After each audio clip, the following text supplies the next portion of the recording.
এই গরমে ভাত খাওয়ার কোনো রুচি থাকে না, তবে এরকম ল্যাটা মাছের যদি ভর্তা থাকে তবে কিন্তু ভাত পুরো চেটেপুটেই খাওয়া যায়। এখানে আমি দুটো ল্যাটা মাছ একদম ধুয়ে পরিষ্কার করে নিয়েছি।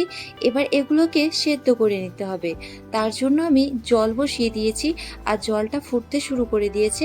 এবার এর মধ্যে আমি ল্যাটা মাছগুলোকে দিয়ে দিলাম, সাথে দিলাম 3টে রসুন আর একটুখানি দিয়ে দিচ্ছি লবণ। এবার এগুলোকে ভালো করে সেদ্ধ করে নিতে হবে। বেশ কিছুক্ষণ আমি ঢেকে রেখে দেব আর এগুলো খুব ভালোভাবে সেদ্ধ হয়ে আসবে। মাছগুলো সেদ্ধ হওয়া পর্যন্ত অপেক্ষা করব।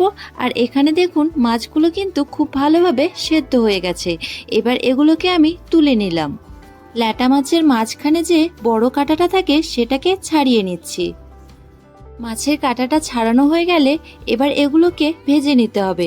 তার জন্য আমি এখানে সর্ষের তেল দিয়ে দিয়েছি আর এবার এর মধ্যে দিয়ে দেব কুচো করে রাখা পেঁয়াজ ও লঙ্কা।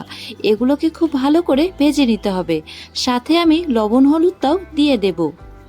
যতটা পরিমাণ বেশি করে পেঁয়াজ দিতে পারবেন ততই কিন্তু এই রেসিপিটির স্বাদটা আরও যেন বেড়ে যায়। পেঁয়াজ লঙ্কাগুলো এভাবে খুব ভালো করে ভেজে নিতে হবে। আর পেঁয়াজ লঙ্কাগুলো খুব ভালো করে ভাজা হয়ে গেলে এর মধ্যে আমি সেদ্ধ করে রাখা মাছটা আর রসুনগুলোকে দিয়ে দিয়েছি। এবারে মাছটাকে কিন্তু খুব ভালো করে ভেজে নিতে হবে। গ্যাসের ফ্লেমটাকে মিডিয়ামে রেখে মাছগুলোকে খুব ভালো করে ভেজে নিচ্ছি। আর দেখবেন কোনোভাবে যেন পুড়ে না যায়, তাহলে কিন্তু খেতে একদমই ভালো লাগবে না। মাছটা আমার খুব ভালো করে ভাজা হয়ে গেছে। এবার এগুলোকে আমি তুলে নেব। মাছগুলোকে একটা বাটির মধ্যে তুলে নিয়েছি।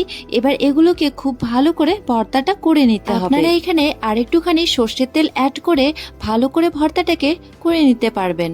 তবে এখানে একটু লক্ষ্য রাখবেন যেন কোনোভাবেই হাতের মধ্যে কাটা না পড়ে যায়। এই গরমে হয়তো সবারই খাওয়ার রুচিটা একদমই কমে গেছে, তবে এরকম করে কিছু না কিছু রেসিপি বানিয়ে কিন্তু খাওয়াতেই পারেন। মাছের ভর্তাটা আমার খুব ভালোভাবে রেডি হয়ে গেছে। এবার এটাকে আমি একটি প্লেটের মধ্যে তুলে নিচ্ছি। আমি এখানে কিন্তু কোনো রকমের মশলা ইউজ করিনি। গরমের সময় একটুখানি মশলাটা অ্যাভয়েড করাই ভালো।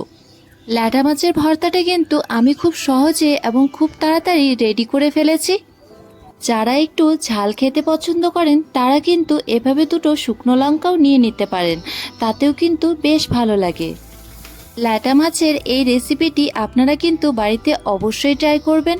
আমার ভিডিওটি আপনাদের যদি ভালো লেগে থাকে তাহলে ভিডিওটি লাইক করে শেয়ার করে দেবেন।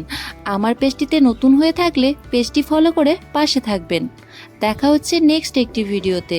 ততক্ষণে ভালো থাকবেন, সুস্থ থাকবেন, সাবধানে থাকবেন। নমস্কার।